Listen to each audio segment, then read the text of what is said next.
आपके सामने सवाल दिया हुआ है कि यदि कॉस ए बराबर 4/5 कॉमा 4 + 4 tan² ए का मान ज्ञात कीजिए।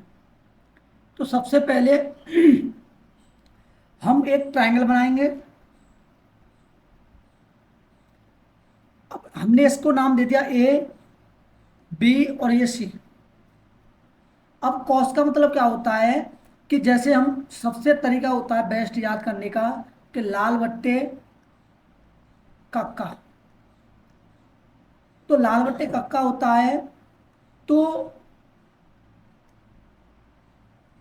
ये जो होता है पहला, इसका होता है साइन और इसका होता है कॉस और इसका होता है टेन। अब इसमें दे रखा है कि लाल बट्टे कक्का। अब उल्टा इसका होता है रिवर्स, कॉट सेक कोसेक। अब हमें निकालना है कॉस। तो कॉस का क्या हुआ, आधार बट्टे कर्ण। ए से हम आधार मानेंगे और के से कर्ण मानेंगे। इसका मतलब हो गया बेस अपॉन परपेंडिकुलर। परपेंडिकुलर। अब आपका दे रखा है कि आधार बट्टे कर्ण। तो आधार क्या हो गया आपका, 4 हो गया और कर्ण क्या हो गया आपका, 5 हो गया। अब पाइथागोरस थ्योरम तो पढ़ी होगी या ट्रिपलेट पढ़ा होगा आपने। तो इसका क्या करेंगे कि पचम 25, पचम 25 और चार चक 16। 25 में से 16 जाएगा तो आपका बचेगा 9। जब 9 बचेगा तो उसके ऊपर रूट चढ़ा हुआ है, तो 9 का जो परफेक्ट स्क्वायर होता है वो होता है आपका 3। तो इसका क्या हो गया, आपका 3 हो गया। यहां तक बात समझ में आई। अगला सवाल, आगे की प्रक्रिया क्या करनी है हमें कि अब दिया हुआ है इसमें कि कौशे निकल आया हमारा। अब लिखेंगे पूछा क्या है, 4 + 4 गुणा tan² का मतलब हो गया यानी कि लंब बट्टे आधार। तो लंब क्या हो गया हमारा 3 और आधार हो गया 4। तो इसको लिखेंगे 3/4। स्क्वायर दिया हुआ है, स्क्वायर लिख लेंगे। अब 4 + 4 गुणा 3 × 3 करेंगे 9 और 4 × 4 16। 4 से एक बार और 4 से ये 4 बार। अब इसका क्या हो गया कि 4 + 9/4। 4 × 4 से करेंगे 4 चक 16 और +9/4। 16 और 9 होता है आपका 25। 25/4 इसका आंसर हो जाएगा ऑप्शन बी। यहां तक बात समझ में आई होगी आपके। कोई दिक्कत नहीं है। अगला सवाल, जी हाँ, मैं शिव कुमार हूं और आप देख रहे हैं RRB NTPC PYQ क्वेश्चंस। तो दूसरा सवाल जो दे रखा है इसमें दिया हुआ है कि 600 किलोमीटर की यात्रा, 600 किलोमीटर की यात्रा। तो कहने का तात्पर्य ये हुआ हमारा कि हमारी जो चाल है यानी कि हमारा जो यात्रा है, यात्रा की है, तो ये क्या हुई हमारी दूरी हो गई। क्या हो गई हमारी दूरी। तो दूरी कितनी होगी हमारी, 600 किलोमीटर। दूरी क्या होगी हमारी 600 किलोमीटर। एक ट्रक पहले 300 किलोमीटर की दूरी, 300 किलोमीटर की दूरी। तो 300 ये भी दूरी है, 300 किलोमीटर।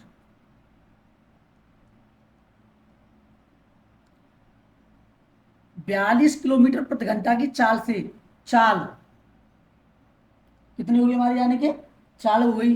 तो 42 किलोमीटर प्रति घंटा की चाल से तय करता है तो एक तरह का हमारा क्या हो गया, ये फर्स्ट समय हो गया, यानी टाइम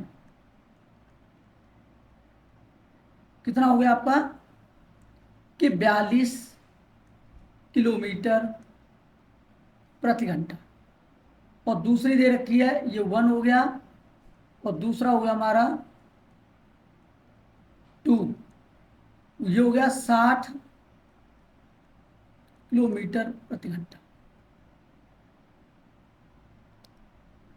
चाल, औसत चाल प्राप्त करने के लिए उसे शेष दूरी के लिए कितनी चाल किलोमीटर प्रति घंटा बनाए रखनी चाहिए, ये पूछ रखा है। तो सबसे पहले जो फॉर्मूला होता है हमारा वो होता है समय बराबर दूरी बट्टे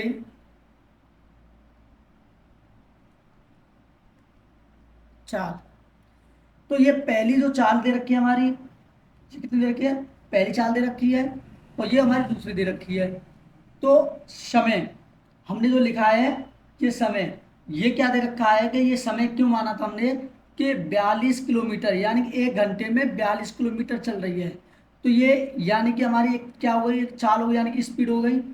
और टोटल जो औसत जो दे रखी है हमारी दूरी, वो 60 यानी कि 600 किलोमीटर दे रखी है टोटल, यानी औसत, औसत जो दे रखी है हमारी ये हुई। तो हम क्या लिखेंगे सबसे पहले कि दूरी कितनी है हमारी 600,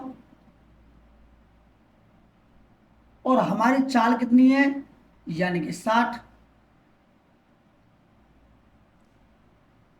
उसके बाद 600 की 42 की स्पीड से चल रहा है, काटेंगे 10। तो ये क्या हो गया, किलोमीटर से और किलोमीटर कैंसिल होता है तो बचता क्या है, आवर, यानी कि घंटे हो गए। अब दूसरा जो निकालेंगे हम, 300 बट्टे कितनी दे रखी है 42, बराबर, काटेंगे इसको, 6 से इसको काटो 7 बार, और 6 से इसको काटो 6 पंजे 30। तो ये हो जाएगा 50/7, 50/7, ये आवर हो गया। यहां तक बात समझ में आई होगी आपकी। अब शेष बची यानी 10 माइनस 50/7। तो 10 × 7 करेंगे 70, माइनस 50/7। अब इसका हो गया 70 में से 50 जाएगा, 20/7, 20/7 क्या हो गया हमारा, ये आवर चल रहे हैं अभी तक। अब शेष दूरी कितनी है हमें वो निकालनी है। तो आपकी कितनी है 300 किलोमीटर, कितनी है 300 किलोमीटर निकालेंगे। तो 300/घंटा कितने हो गए हमारे 20/7, यही तो हो गया हमारा। अब क्या करेंगे कि दूर दूर का गुणा और नजदीक नजदीक का गुणा। तो ये हो जाएगा 300 × 7/20। इस जीरो से ये जीरो कट गया, इसका आ गया 15, और गुणा 7 करेंगे तो 15×7 = 105। ये हो गया किलोमीटर प्रति आवर। ये आपका आंसर था, यानी कि 105, ऑप्शन डी। ऑप्शन डी आपका करेक्ट आंसर था। यहां तक बात समझ में आई होगी आपके। अगला सवाल दिया हुआ है कि एक दौड़ में एक, ये एक लिखा हुआ है, एक दौड़ में एक एथलीट एथलीट पहले लैप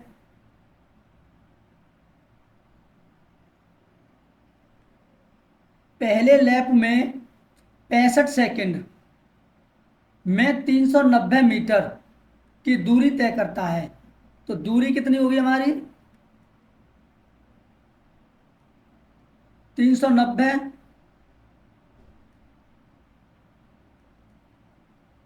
मीटर, और समय कितना हो गया हमारा 65 सेकंड। वह उतनी ही लंबाई का दूसरा लैप, यानी इतनी उतनी ही दूरी तो ये दूरी 1 हो गई और दूरी 2 हो गई, और ये दूरी 2 हो गई, कितनी है? 390 ही। यानी दोबारा रिपीट यही बात बोली है। और समय कितना हो गया आपका? 195 सेकेंड। यहां तक बात समझ में आई? 195 सेकेंड में तय करता है। तो एथलीट की औसत चाल क्या है? उसकी चाल पूछी है, क्या पूछी है? औसत चाल। तो औसत चाल बराबर जो फॉर्मूला होता है हमारा,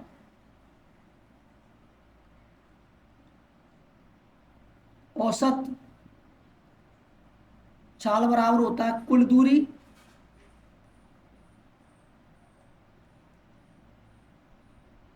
बट्टे कुल समय। कुल दूरी बट्टे कुल समय, ये होता है। तो कुल दूरी कितनी है आपकी? 390 और 390। तो 0 9 और 8 3 और 3 6 7, 780। मैंने दूरी को प्लस कर लिया, दूरी दूरी को क्या कर लिया? प्लस कर लिया। अब समय कितना दे रखा? कुल समय हमारा कितना है? यानी 195 दे रखा है और 65 दे रखा है। तो अगर मैं इसको 5 दे देता हूँ, 200 हो जाता, 260 हो गया। समय मैंने टोटल जोड़ लिया। दो से इसको काट, यानी 0 से 0 काट दिया। अब इसको काटते हैं हम। तो 3 6 18, 3 दूनी 6 1 7, यानी ये कट गया आपका 3 बार। और पूछा क्या था? औसत चाल। तो क्या हो गया? मीटर प्रति सेकंड। आपका ऑप्शन पहला ए करेक्ट था।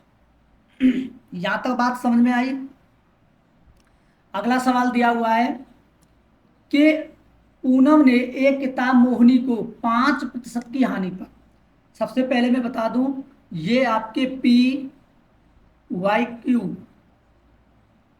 RRB RRB NTPC क्वेश्चन है। RRB NTPC क्वेश्चन ध्यान रहे। देखिए सवाल पे आते हैं। सवाल बोलता है कि पूनम ने एक किताब मोहिनी को 5% हानि पर। 5% की हानि का मतलब हो गया कि 100% -5%। इसका मतलब हो गया 95%। प्रतिशत डाल दिया मैंने, हो गया 100। 95/100। यहां तक बात समझ में आई आपकी? फिर रूपासी को 8% के लाभ पर। तो 100 + 8 करेंगे तो हो जाएगा आपका 108/100। ठीक है। पर बेचा रूपासी ने 4539 रुपये में खरीदा, जबकि वो 8% के लाभ पर बेचा, और वो खरीदता है 4539 रुपये में खरीदी। तो पूनम के लिए किताब का क्रय मूल्य, तो क्रय मूल्य तो CP गुणा 95/100 गुणा 108/100 बराबर 1539 रुपये। 95 से कटेगा तो 9 5 14, 9 5 14 डिजिट सम से देखते हैं एक बार। नहीं होता। तो ये 19 × 5 बनता है। 19×5 = 95। क्लियर है? 19 × 5 बनता है। 19 का देते हैं तो 19 का देंगे तो 19 अट्ठे 152 होता है। एक और 19 19 एक, 81 बार गया। 81 बार गया ना। अब 5 का जाएगा नहीं इसमें, तो 5 का इसमें दे देते हैं। ये जाएगा 20 बार। 5 दूनी 10। और अब इसको काटते हैं, 2 से 5 बार जाएगा और 2 से ये 4 बार जाएगा। और 2 से काटेंगे इसको, ये 50 बार। और 2 से ये 27 बार। और दूसरी ये 25 बार, और 27 तिया 81 होता है, तो ये हो जाएगा 25 दूनी 50, 25 दूनी 50, ठीक है, 25 दूनी 50, तो ये 500 हो गया, तो गुणा 3 करेंगे, आपका आ जाएगा 1500। ऑप्शन आपका ए करेक्ट हो जाएगा। क्लियर है, यहां तक बात समझ में आई होगी। अगला सवाल आपकी स्क्रीन पर दिया हुआ है कि सवाल ने बोल रखा है कि 5 संख्याओं के समूह का माध्य, माध्य, तो 5 समूहों का माध्य, सबसे पहले 5 समूह का माध्य हो गया,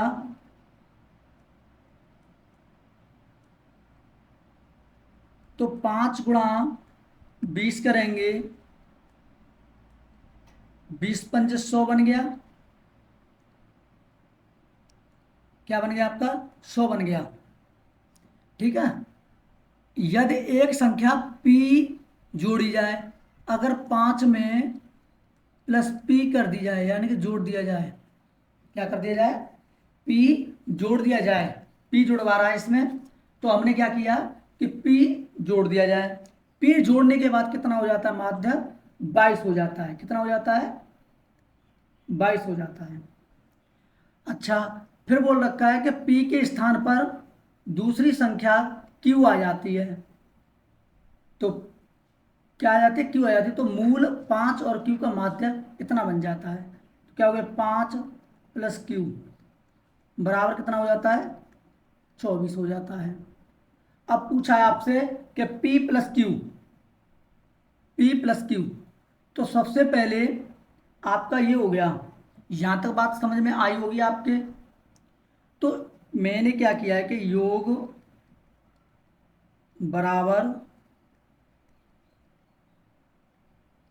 माध्य गुणा n, यानी कि कोई भी, ठीक है, ये 100 हो गया। अब 5 में एक बढ़ गया व्यक्ति, भाई 5 में 5 था पहले, एक बढ़ गया, तो इसमें 6 का गुणा, इसमें 6 का गुणा, तो 6 दूनी 12, 6 दूनी 12 13, 132, 132 हो गया। जब आप ये देखिए कि 100 की जो वैल्यू दे रखी है वो 5 व्यक्ति की 100 दे रखी है, और जब प्लस 32 बढ़ गया तो ये किसकी वैल्यू हो गई, पी की वैल्यू हो गई, किसकी वैल्यू हो गई, पी की वैल्यू हो गई, क्योंकि पी बराबर ही तो 32 निकला है, जब ही तो 132 बनेगा। अच्छा जी, यहां तक बात समझ में आ गई आपके। अच्छा, अब इसमें 5 प्लस क्यू कर लेते हैं हम, यानी इसमें भी बढ़ रहा है, तो गुणा 6 करेंगे, तो 6 दूनी 12, 120 बन गया, 6 चौक 24, 120 और 24 144, ये बन गया 144। अब आप ये देखिए कि 5 की वैल्यू तो 100 दे ही रखी है, और प्लस 44 और ऐड हो गया इसमें, तो ये 44 जो बनेगा वो क्यू की वैल्यू बनेगी।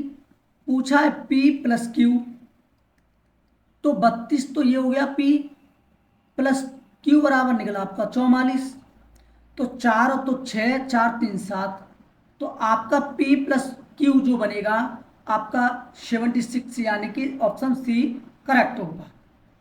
आज की क्लास आपको कैसी लगी कमेंट में ज़रूर लिखें, और ऐसे ही कंसेप्ट पाने के लिए चैनल को सब्सक्राइब कर लें, जो कि आपको अच्छा कंटेंट PYQ प्रश्न आपको मिलते रहें। आज के लिए इतना ही। जय हिंद, जय भारत।